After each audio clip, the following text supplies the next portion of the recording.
Thank you, and first of all, many congratulations on the book, Saba. Thank you very much. And something that thanks to everyone for being there. Yeah. Like all books by journalists, it provides the personal element into what is normally a dreary and now increasingly angry business of politics. Right. So I thought we could put those insights together and see whether we get a sense of politics and the way it's carried out in India somewhat differently from the usual ideas of parties and their structures. Let me begin by asking you whether there's some form, when you covered a party for 20 years, 2 decades and more actually, is there a sense of, I wouldn't like to use the word Stockholm Syndrome, but is there a sense of being soft on members of that party, a sense of understanding them a little better? You have probably had greater contact with them over time. So, if you've read the book, Professor Pani, I think any journalist who covers a party has to recognize that certain stories will anger the sources, could lead to problems, and when you read the book, you would know. For those, I hope some of you will pick it up, that Outlook was once raided where I worked at that time because of what was considered negative coverage by the Vajpayee regime at that time. In another instance, I was called up by a very powerful figure in the BJP today about finding out the source of an interview of another leader, which ran down then not Prime Minister Narendra Modi. So journalists have to make that bargain, and you have to negotiate that very carefully. But there is a danger, I agree with you. It's not just with the BJP, I've noticed this.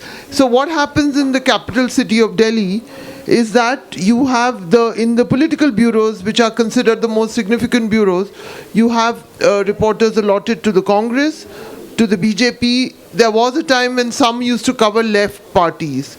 So all these parties have their headquarters there. So I have noticed that many of the people who cover the Congress over a long period of time, they end up being Congress sympathizers. And similarly, I have noticed this also in the BJP.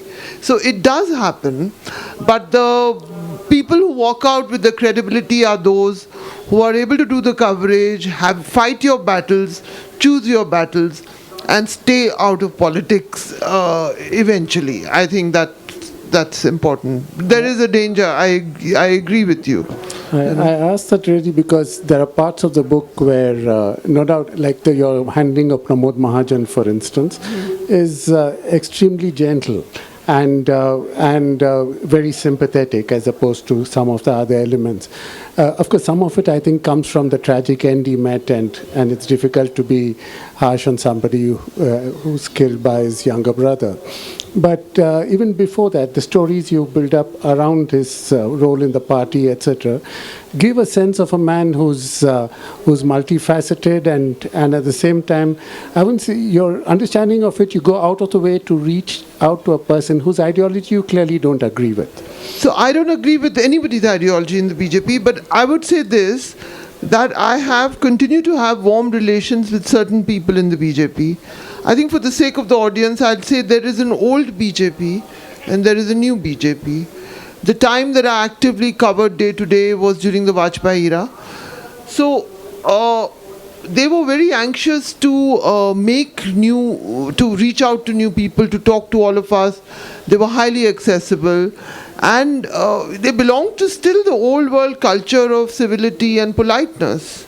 So even though I have a Muslim name, I start off the book by saying that was never a factor in my mind. The new BJP, this is not a criticism, this is an observation, so don't take it the wrong way, is ruthless even within itself. People within the party no longer know what the plan is, it's coming at the top. So a party where everybody was talking all the time, and you had multiple power centers. You had Shri Atal Bihari Vajpayee, for whom Pramod Mahajan was a critical power center. He was the main liaison for Prime Minister Vajpayee, who ruled for 6 years, to interpret the politics to media. And he was good with it, and he was non-ideological about it. He considered it a job. So a magazine such as mine a person, we had did opposing stories, we got raided, but we were back to covering Mr. Vajpayee walking into the Prime Minister's office. That is how it was. That is how democracies, the role of media needs to be. The new BJP, which is in a sense more powerful, more successful because it's not a coalition, there is very little information about what happens at the top. There is not even a special officer designed to deal with the media. No media walks in and out unless they are selectively vetted and called for special interactions. The idea that the Prime Minister's office should be legitimately covered by those who are allotted to cover it is no longer recognized. You can't go, even though I have a press accreditation card which gives me access even now to every government building, but the Prime Minister's office and the Defense Ministry always requires a special permit from inside. But I can walk into the External Affairs Ministry. I'm an accredited journalist. So these are little details that there is no one walks into the PMO now unless you are invited. You can't do it, you know. So we are talking about a different world then and a different world now. But there is, this thing extends, this closeness or a sense of privateness extends to the basic functioning of the different prime ministers, I think. And from what, in your book you suggest that Vajpayee was quite open to the extent that the happenings in his home were also open, they were all public, there was nothing to hide in his entire, whereas Prime Minister Modi is a much more private person, where even people he worked. Now, I was just wondering, because if you look at the BJP, it originally had the impression of being a cadre-based party. It still has claims to being a cadre-based party. But its successes have all come under individual leaders, right? Charismatic leaders and the leaders who sell their own personalities. How does that work? If you can take it as a tale of two masks, if you like. The first arrangement was that what Govindacharya famously called Mukhota, or the mask that Vajpayee was supposed to be. But today you see a return to quite the other extreme, where cadres are used or encouraged to wear the Modi mask in public rallies. Right? So I don't know whether the audience here would remember Govindacharya. Do people remember? Yes? Okay, so you know, there's a reference point. So you know that he very famously, it was a big thing. All the details. Govindacharya is somebody that I was personally very fond of. Somebody asked me, you were fond of Pramod, you're fond of Govindacharya, what is going on? You know? So, but he was a very delightful character to talk to. He was mischievous. And, you know, and so anyway. So Govind was always close to Advani and not to Vajpayee. And there were two centers. So he gave this interview allegedly to the British visiting diplomats, where he said, no, the mask is Mukhota, a mask is good for theatre, and Atal Bihari Vajpayee is a Mukhota, meaning mask. So that interview got leaked by an RSS journalist in an RSS publication. It became a huge storm. And Vajpayee was abroad and he came back to India. All these details are in the book, and he shot off a letter, one to Advani and one to Govind. And he wrote to Advani, he said, he said, I have just returned, and Hindi में उन्होंने लिखा, आपने ये पढ़ा होगा, हाँ, just आपने ये पढ़ा होगा, विजयदशमी की बधाइयाँ. Then he shot off once to Govind, and he said, "ये आपने भी ये पढ़ा होगा विजयदशमी की बधाइयाँ." Oh, he was livid.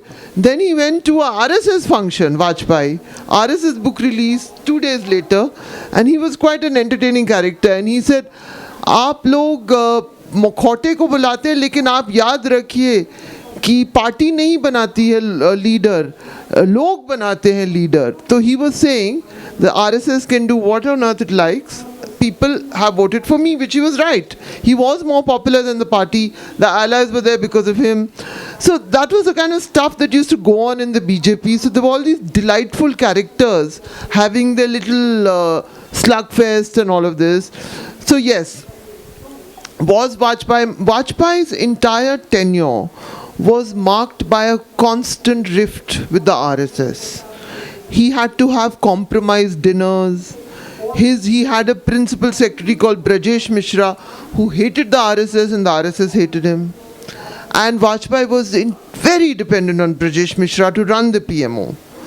And it was entirely marked by rifts with all of them. And Vajpayee left a lot of things of handling the party also to Advani, but then there were suspicions that Advani was trying to, become more powerful than Vajpayee. So that is what was happening. So yes, was Vajpayee Mukhata? Some people would argue maybe he was. But the point, in the end of the day, what in India we have so many understanding of dualisms and all that. Vajpayee was a transitional figure, and if there is a destiny for a party, he was a popular prime minister. He was liked by opposition figures. One of what stood out for me are the stories that the late communist leaders used to tell about Vajpayee. He came from a parliamentary tradition. One could have disagreed with him ideologically. I was in a situation where I was removed for 6 months from covering the PMO because of a perception of some problems, but yet you never felt threatened. You never felt that, oh my God, I'm going to be suffocated. And it was not so with the kind of person that he was. And there was always but wear the mask. There's an entirely different mask which appears in 2007, because I kept on covering Gujarat also. Once Narendra Modi goes there in 2001. In 2007, for the first time, I saw people at rallies wearing the mask of the Chief Minister of Gujarat. That is the first time one saw that in India. A different kind of a mask. So it was quite a sight. And then those photographs, and Modi used to arrive with the drums, and it was a cult of a different kind was emerging. And the crowds, the cadre was encouraged to wear the mask. I think the RSS had debates internally over all these matters, but the RSS has benefited so much from the Modi regime that they have to accept the authority of Prime Minister Modi and Amit Shah right now, because they are such beneficiaries. So the whole idea that the RSS doesn't like cults of personality, all of this, they have had to do it, because if they are not there, they faced a recession for 10 years after the defeat. They are into institutional penetration is way beyond anything that happened in the Vajpayee era. Vajpayee was personally suspicious of the RSS. So he had a few people who he got along with. But that is how, so they can say what they like about cult of leader, cadre-based party should be not about individuals, but they have benefited so much from Prime Minister Modi that they will continue to work very hard for that project. But if the Modi regime has converted a ideological party into an electoral machine, is there any going back? The thing about when there is a business project and it succeeds and it floats, which is how I see the new BJP, because you would have known this, Professor Pani, but I think the last chapter of the book is how historically there has been no party which has, in the stated figures, had as much money as the BJP has announced to the Election Commission of India. At a time when the others have got so much less, they are getting impoverished. This phenomena has not been witnessed before. And so the point is, so when you float a new enterprise, I don't know, this is supposed to be the city of all sorts of startups and all that. It's floating very well. If it crashes, then yes, there are lots of people who've been quiet, who are not heard, because authority is now centralized. So then when these things start to crash, if that happens, but the principal players have a lot of money, they'll keep it buoyant, they'll keep it afloat. Right now the cadres see their self-interest in working for the political project. So I don't think they're sabotaging. I keep hearing these stories. I think these are not accurate stories. The cadres will be working wholeheartedly. And because it's in their self-interest to do so. So I think, but if it crashes, then my own experience with covering the BJP and the RSS is when things go wrong, they fight it out. In fact, in some ways, in a very strange way, they're more democratic than the family-run parties. in a sense, because in the Congress, you don't know what is happening between Sonia, Rahul and Priyanka, and you have courtiers.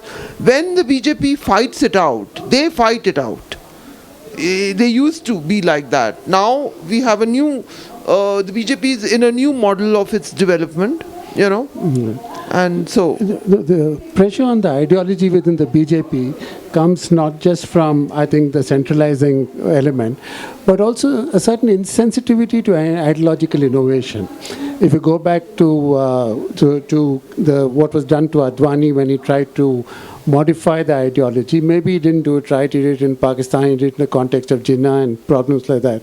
But even then, you found a senior leader like him completely sidelined very quickly. And another founder of the party, Jaswant Singh, is actually expelled. Yeah. So is it possible for a party that's become an electoral machine and is insensitive to ideological innovation, is it possible for it to go back to being an ideological party? What do you think, Professor Pani? Because you've asked me a complicated question.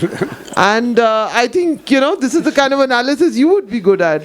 I think we should ask him, what do you think? I've given you the facts, Actually, it's not so much being the analyst or the professor here, but really simply being older. There was a time when the Congress was seen as a party with multiple interests, an umbrella party, and with multiple leaders and very strong regional leaders. And once it gave up some sense of ideology within it and went to the individual, in that same period, with Mrs. Gandhi through the early 70s, through the period of of Bangladesh war, etc., there was no questioning that the Congress was the only party around. Right. And all the criteria we use today, you would use it again. Of course, it collapsed very quickly into a family-based party, and that need not happen here, partly because there's no family. No family. There's no family, so that probably won't happen.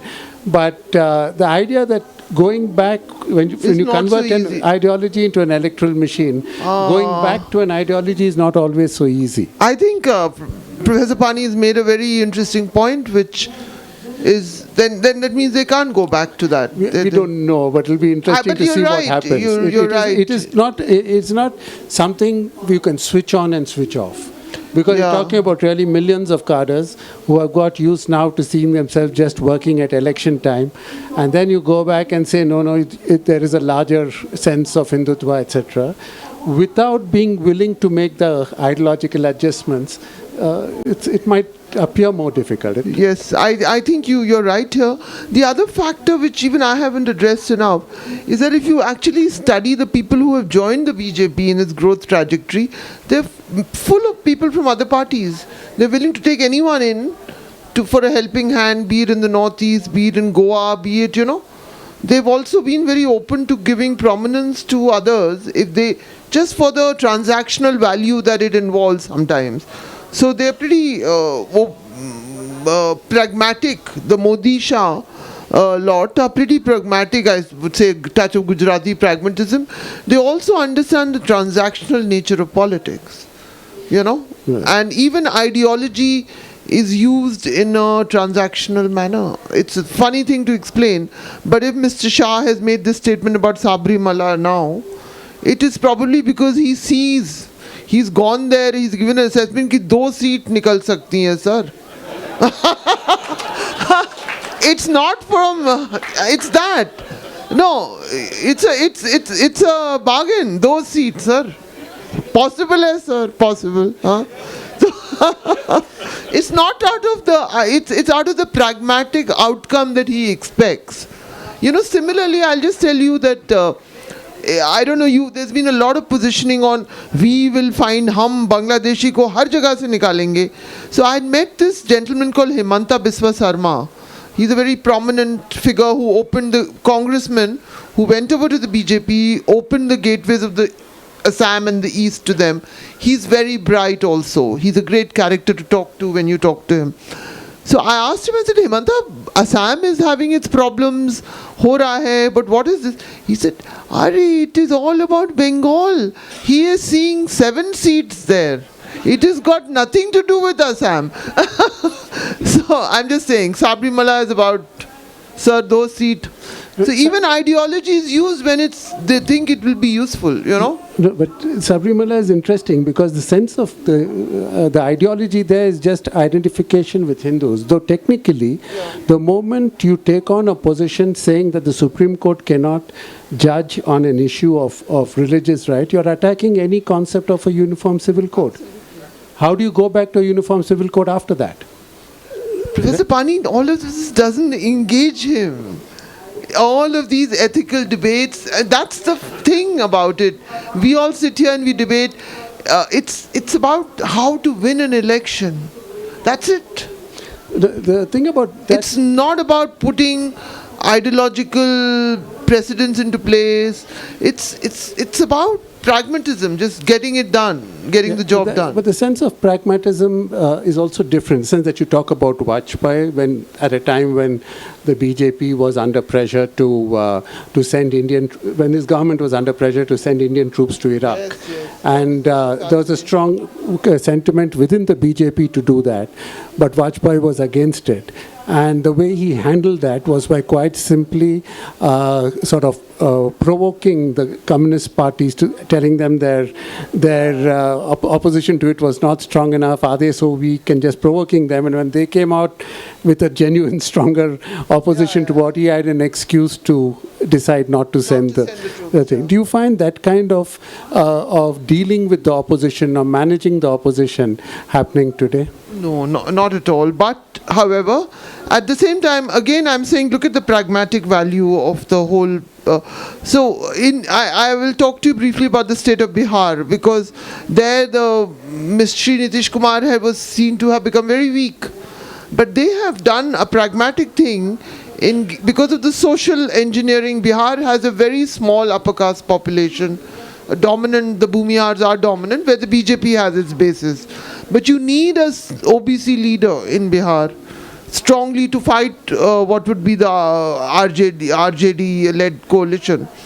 So they have gone, what many of us thought they will crush Nitish Kumar and take over that space, they have gone and shared 50-50 with him. So they are pragmatists. So they need to keep him alive for a little while longer till they kill him off. You know, it's that. It's a pragmatic strategy. It comes from no love lost of anyone. You know, you need him a little bit more to fight this Lalu, and you know, it's again about Bihar is very much about social groups. X plus Y makes what? It operates on that. So they don't treat. I think they will get around the Shiv Sena also. I said it yesterday. I don't know how many of you were there. The Sena is sulking a lot with the BJP, but the Shiv Sena as a party stands for nothing really significant any longer. So they stand for egos, and the idea is mollify our ego and make us feel important. So I'm sure when it's necessary, Mr. Shah will make the right sounds to mollify the Sena. And you know, all of this is happening because our politics has also been hollowed out by other parties. Even the secular parties have hollowed out values. It's all of this becomes possible to do. So this imaginary world that the Shiv Sena will somehow sabotage the BJP, for what? The Shiv Sena just wants to hang on to its turfs and be treated like kings once in a while by the BJP. That is the particular interest. So that's what I think, you know, how politics is going to play out. So maybe we could have one question from the audience because our time is up. Right.